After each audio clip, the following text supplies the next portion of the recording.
Donc votre esprit a été rendu vivant, il est passé de la mort à la vie. Et il y a un sujet que je veux parler, et justement on va aller dans l'Ancien Testament, c'est le suicide.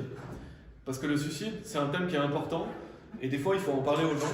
Pourquoi? Parce que l'Église catholique, par exemple, dit qu'une personne qui se suicide va automatiquement en enfer. Une personne qui se suicide va aller en enfer. Et beaucoup de chrétiens croient ça aussi.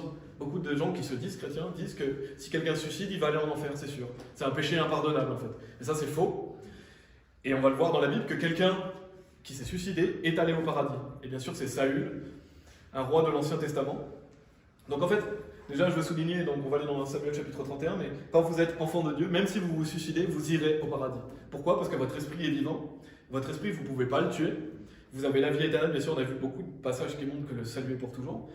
Mais vous ne pouvez pas tuer votre esprit, vous pouvez tuer votre corps, vous pouvez vous suicider, mais votre esprit ira quand même au paradis. Parce que votre esprit, le jour où il a été sauvé, il a été rendu parfait.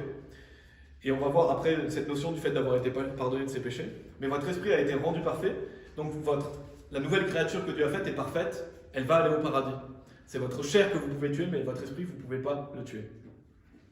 Et bien sûr, commettre le suicide est un terrible péché, c'est quelque chose de très égoïste, c'est quelque chose qu'il ne faut jamais faire, c'est très malfaisant, parce que notre corps ne nous appartient pas. Notre corps appartient à Dieu, donc on doit vouloir glorifier Dieu, être un vaisseau à honneur. Et en plus, se suicider, ça va causer de la peine aux gens autour de vous, donc c'est très égoïste. Les gens qui se suicident sont des personnes égoïstes, parce que si vous aimez les gens autour de vous, vous n'allez pas vous suicider.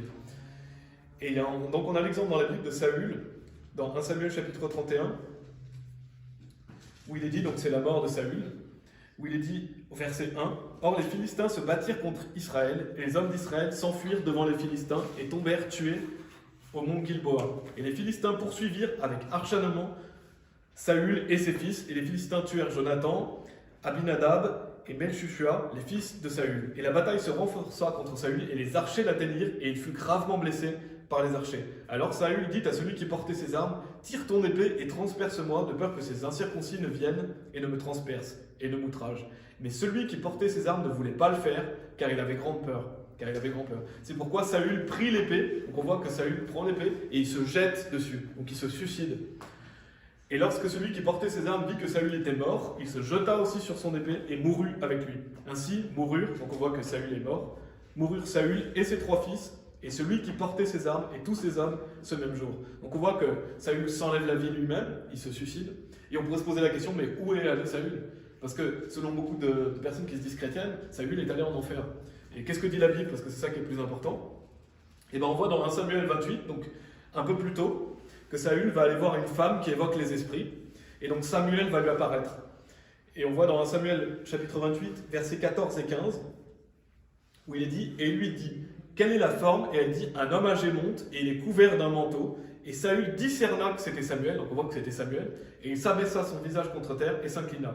Et Samuel dit à Saül, pourquoi m'as-tu dérangé en me faisant monter? Et Saül répondit, je suis dans une grande détresse, car les Philistins me font la guerre, et Dieu s'est retiré de moi et ne me répond plus, ni par les prophètes, ni par rêve. C'est pourquoi je t'ai appelé, afin que tu puisses me faire connaître ce que je dois faire. Et verset 19, un peu plus loin, Samuel lui dit, de plus le Seigneur livrera Israël avec toi en la main des Philistins, et demain, toi et tes fils, vous serez avec moi. Le Seigneur livrera aussi le camp d'Israël en la main des Philistins. Et où est allé Samuel? C'est évident que Samuel est allé au paradis. C'était un prophète de l'Éternel qui a fait de grandes choses pour Dieu. Et donc, qu'est-ce que dit Samuel? Il va dire à Saül, tu vas me rejoindre. Donc, c'est clair que la Bible montre que Saül est allé au paradis. Saül a rejoint Samuel. Et pourquoi il a rejoint Samuel? Parce qu'il s'est suicidé. Parce que quand il a cru en Jésus-Christ, donc quand il a cru en la promesse de Dieu d'envoyer son Fils dans l'Ancien Testament, il a été sauvé. Et à partir de ce moment où il a été sauvé, il ne pouvait plus perdre le salut. Donc on voit clairement que dans la Bible, quelqu'un qui se suicide et qui est sauvé va aller au paradis. Pourquoi? Parce que vous pouvez tuer votre corps, mais vous ne pouvez pas tuer votre esprit. Votre esprit appartient à Dieu, il a été rendu vivant pour toujours. D'ailleurs, dans Hébreux chapitre 12, à la fin du verset 23, il est dit « Aux esprits des hommes justes rendus parfaits ». Quand vous avez cru en Jésus-Christ, votre esprit a été rendu parfait. Donc, votre nouvelle créature est parfaite.